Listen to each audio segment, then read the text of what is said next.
time for a conversation with Professor Pete and a little Bible basics. Yeah. How you doing, Pete? Hey, it is wonderful to be here. Like you said, a huge thank you to everybody who gave. It was Including wonderful you. to be here. Yeah. Well, hey, it's like it used to be. My mom would say, "Do you need some money for the collection?" And now she's like, "Do you need some money for that?" Yeah.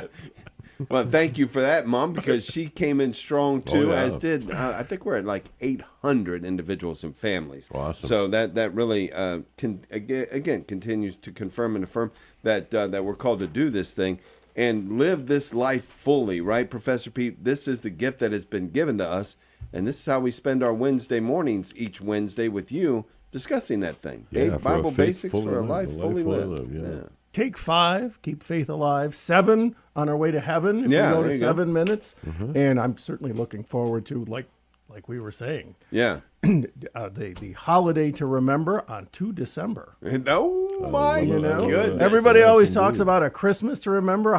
Think of the dates, though, right? Christ the King, Thanksgiving, and then, of course, Advent, Christmas, Holy Family, New Year, Epiphany. December 2nd, it's kind of right in the heart of all of that. Just getting it started. Hey, and by the way, 39. So we started with 497. Let's be clear, 497 seats available in Mommy Indoor Theater the for big the old Christmas party. Yeah, 39 left. 39 Wow. left. So if you're going to do it, you got to do it now. The registration is free, but you can't get in unless you're registered. Period. You're going to have to bring tickets with you.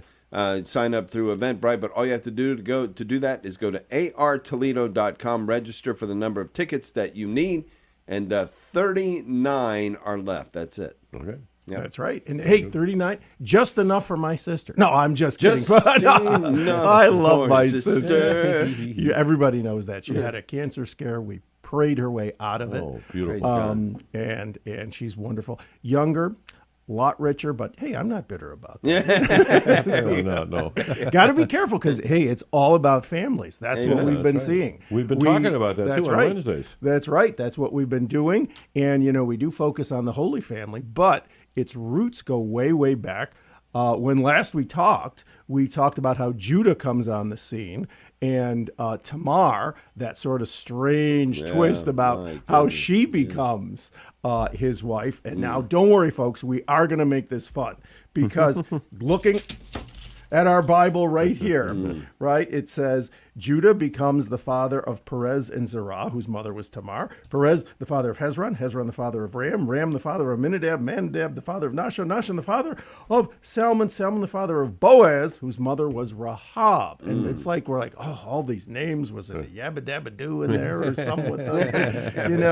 And it's Rahab, another woman who kind of slows us down again, just like Tamar.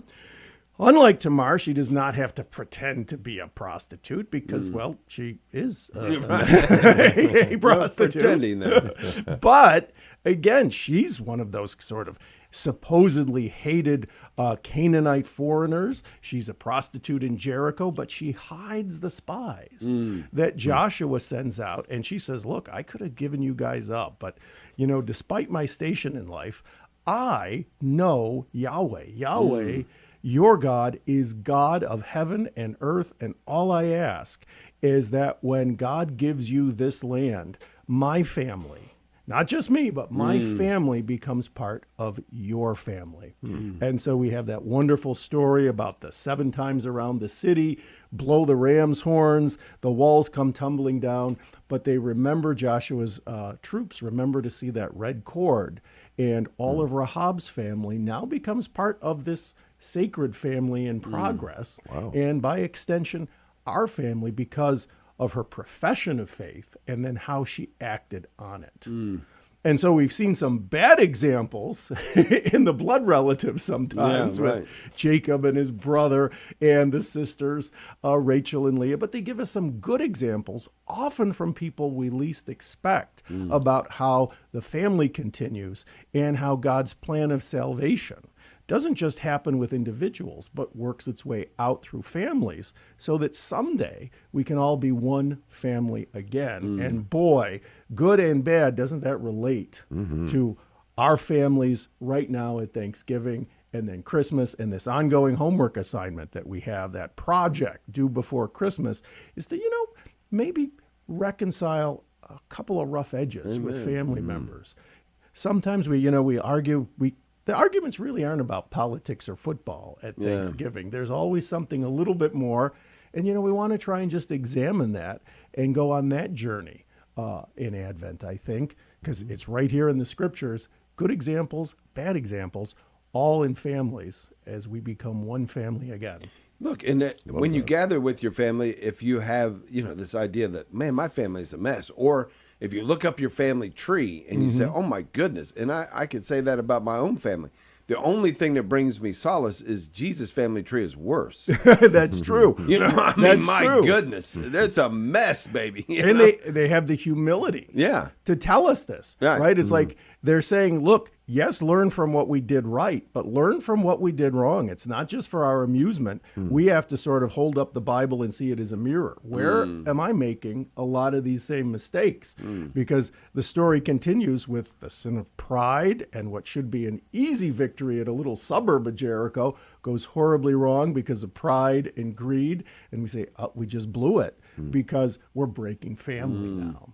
And so it's just amazing. But finally, a couple of things relating to our Christmas. There was once a tiny little TV show with characters largely unknown. CBS was going to cancel it. The other networks passed on it. They thought that we're already apologizing for it. We're already saying this was a mistake. We tried to cancel it. We couldn't. We know nobody likes it. We know nobody watches it. And we're sorry for offending you because it's too darn religious.